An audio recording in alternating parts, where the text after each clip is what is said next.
Kisah 7. Lalu kita melompat ke keesokan harinya. Setelah kejadian kemarin, Yu sempat dimarahi oleh Kanawasan. Dan Juli yang melihat Yu murung langsung paham apa yang terjadi. Yu pun menceritakan kalau setiap Kanawasan marah, ia pasti tanpa sadar mengeluarkan logat daerahnya. Contohnya logat Jawa Timur, semacam muleo, yang artinya pulang sana, gitu re. Lalu kita melompat ke suasana kerja. Di sana Yu terus-terusan menerima SMS dari orang tuanya, dan itu bikin dia risih. Kanawasan sebagai seniornya mencoba menasehatinya, tapi tanpa ia sadari, Kanawasan malah mengeluarkan logat daerahnya lagi. 気がめいるからやめろ。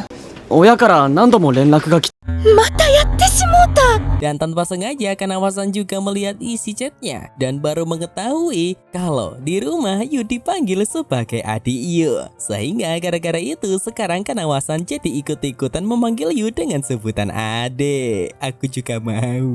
に親が様子見に来ます。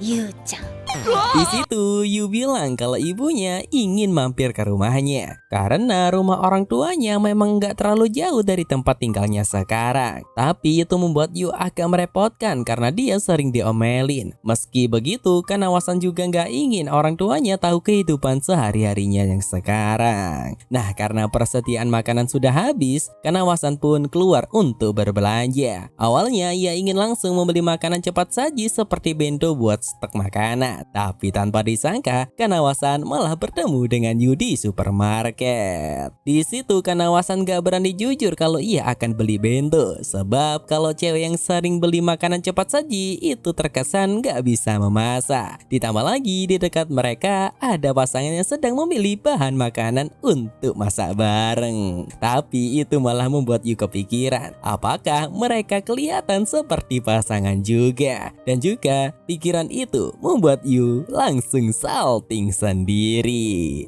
Kepeseng. Lalu Kanawasan bertanya, apakah Yu nggak masalah punya pacar yang nggak jago masak? Yu langsung membantah. Menurutnya meski cewek nggak bisa memasak, tapi mereka bisa masak bersama. Dan juga sambil belajar bersama pelan-pelan. Akhirnya tujuan Kanawasan yang awalnya cuma beli bekal berubah total. Ia sekarang malah membeli bahan makanan mentah dan berniat untuk belajar memasak sendiri. Dan kelihatan di keesokan harinya di kantor, Yu sadar Kanawasan penuh dengan luka. Tapi Kanawasan tidak berani jujur. Ia berbohong kalau tangannya cuma tersayat kertas. 店内のレイアウトもどうしたんですかその手。もう平気だから。 Tapi tiba-tiba ibu Kanawasan menelponnya. Sama seperti kejadian Yu. Kanawasan gak mungkin menjilat ludahnya sendiri. Makanya Kanawasan keluar untuk menerima telepon dari ibunya. Sambil menyuruh Yu untuk membalik pulpennya. Dalam telepon itu sang ibu mulai kepo soal pacar Kanawasan. Dari instingnya sang ibu sudah merasakan kalau anaknya sudah punya pasangan. Apalagi setelah kejadian Yu kata kemarin. Di situ ibu mulai menyinggung soal perjodohan jikalau Kanawasan belum punya pacar. Alhasil tanpa pikir panjang Kanawasan malah bilang kalau ia sudah punya pasangan. Namun masalahnya bukan berbohong melainkan dari belakang Yu mendengar semua pembicaraan itu. Yu datang karena bingung dengan perintah Kanawasan tadi. Karena lagi-lagi Kanawasan tanpa sadar memakai logat Jawanya. Sontaklah Kanawasan kaget dan menjelaskan kalau ucapan sebenarnya adalah mengembalikan. Dan ternyata selama ini Kanawasan sering tanpa sadar berbicara pakai logat daerahnya. Meski masalah itu selesai, tapi Yu masih kepikiran soal ucapan Kanawasan yang katanya ia sudah punya pacar. Belum sempat tenang, ibu Kanawasan kembali menelponnya. Tapi kali ini ibu bilang kalau ia sekarang sudah berada di depan rumah Kanawasan dan ia ingin bertemu dengan pacar anaknya. Sontaklah Kanawasan panik. Yu yang melihat Kanawasan panik pun merasa khawatir juga. Tapi setelah tahu alasannya, Yu heran. Bukannya Kanawasan malah senang, tapi kenyataannya ia hanya berbohong karena Kanawasan sama sekali belum punya pacar. Tapi ia terlanjur membohongi ibunya. Dan entah kenapa hati Yu justru melasa raga. Tapi saat tahu kalau Kanawasan pasti akan dijodohkan jikalau ia ketahuan belum punya pacar, Yu pun memberanikan diri mengajukan diri untuk menjadi pacar pura-puranya. Sehingga sepulang kerja mereka langsung menyusun cerita, mulai dari tanggal jadian, detail kecil sampai hal-hal sepele supaya tidak terlihat kebohongan di depan ibunya. Singkat cerita, tibalah pertemuan dengan ibu Kanawasan. Sosok sang ibu terlihat sangat muda sampai-sampai membuat Yu menganggapnya dia adalah kakaknya. Dan pertemuan itu membuat Yu gugup, apalagi mulut sang ibu yang cepat ceplos. Dan ini juga pertama kalinya bagi Kanawasan untuk menunjukkan pacarnya di depan ibunya. Sang ibu lalu bertanya apa yang membuat Yu jatuh cinta kepada Kanawasan. Namun belum sempat menjawab, Kanawasan izin keluar dulu karena ia mendapatkan telepon pekerjaan dan meninggalkan Yu dan juga ibunya berduaan saja. Tapi ketika menjelaskan tentang alasannya menyukai Kanawasan, Yu tanpa sadar memanggil Kanawasan sebagai senpai. Yu menjelaskan dengan jujur dari lubuk hatinya. Alasannya ia menyukai Kanawasan adalah だけ会っちゃったクラスメイト周りから怖がられるよああいう感じやけんつい子供の頃は di ね situ sang ibu menceritakan masa kecil Kanawasan yang sejak dulu adalah anak tertutup karena kejadian pada waktu SMP-nya dulu. Kanawasan terlalu tegas membuat teman-temannya membencinya. Makanya sang ibu berharap Yu tidak membenci Kanawasan karena terlalu tegasnya. Yu mengangguk dan berjanji ia tidak akan membenci Kanawasan. Dari belakang, Kanawasan yang mendengar percakapan itu terharu kepada Yu. Singkat cerita, saat mereka akan berpisah, sang ibu mengucapkan terima kasih karena sudah mau bersandiwara dengan Kanawasan. Ternyata sejak awal sang ibu sudah tahu kalau ini hanyalah sandiwara. Tapi ia tidak marah, tapi justru ia senang karena ada orang seperti Yu di samping anaknya. Dan sebelum pergi, sang ibu ingin menyampaikan satu hal tentang Kanawasan. Singkat cerita, keesokan harinya, Kanawasan mentraktir Yu sebagai ucapan terima kasih karena ia sudah membantunya kemarin. Dan di hari ini, meski Kanawasan berbicara dengan logat daerahnya, Yu sudah mulai mengerti karena ia mulai mempelajari bahasa daerah Kanawasan. Dan itu justru membuat Kanawasan pun salting sendiri. Kepesing. Lalu Kanawasan penasaran apa yang sebenarnya Yu dan ibunya bicarakan kemarin. Ternyata sang ibu bilang kalau setiap Kanawasan mulai berbicara dengan logat daerahnya, itu tandanya Kanawasan sudah membuka hatinya. Tentu saja Yu memilih untuk tidak memberitahu itu kepada Kanawasan karena itu akan membuka rahasianya.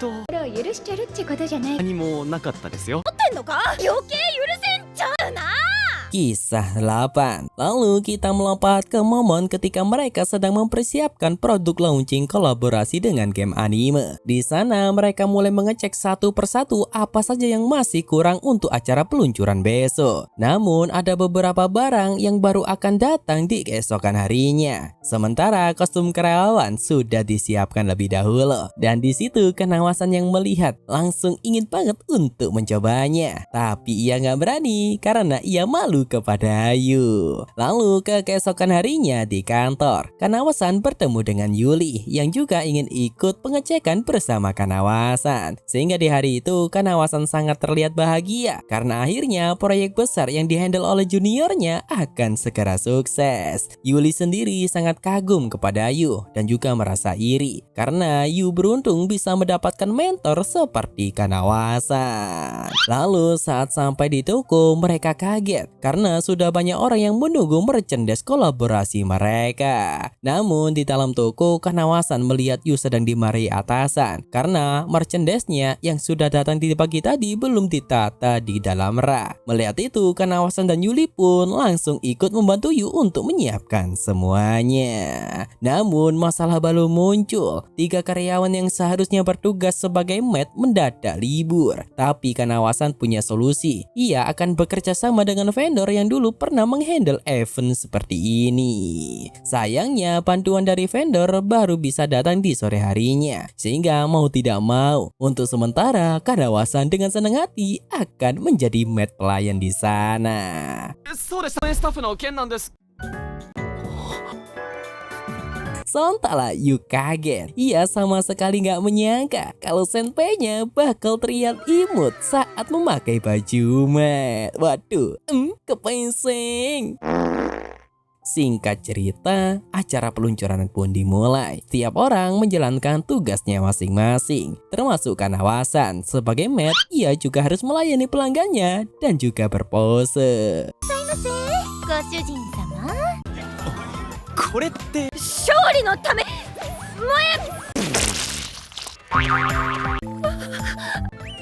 Namun seperti biasa Kanawasan sering membuat kesalahan yang bikin dirinya merasa minder, apalagi ketika melihat Yuli yang ternyata ia sangat jago berinteraksi dengan orang lain. Beda dengan dirinya yang merasa sama sekali nggak cocok bekerja di posisi seperti ini. Namun ada salah satu rekannya yang memanggil Kanawasan dan dari belakang Yu yang melihat ekspresi seniornya mulai khawatir. Yu pun mulai curhat kepada Yuli kalau ia merasa Kanawasan sedang memaksa diri. Terlihat dari cara jalannya saja yang kaku seperti robot. Tapi Yuli menjelaskan kalau itulah tugas seorang senpai, memastikan proyek juniornya berhasil dan sukses. Dan Yuli pasti bersyukur jika mempunyai mentor seperti Kanawasan. Namun perhatian mereka teralihkan ke depan karena ada pertunjukan penyanyian ala idol. Kanawasan juga ikut tampil bersama yang lain. Namun karena ia gugup, akhirnya ia menyerah di tengah pertunjukan, lalu digantikan oleh Yuli.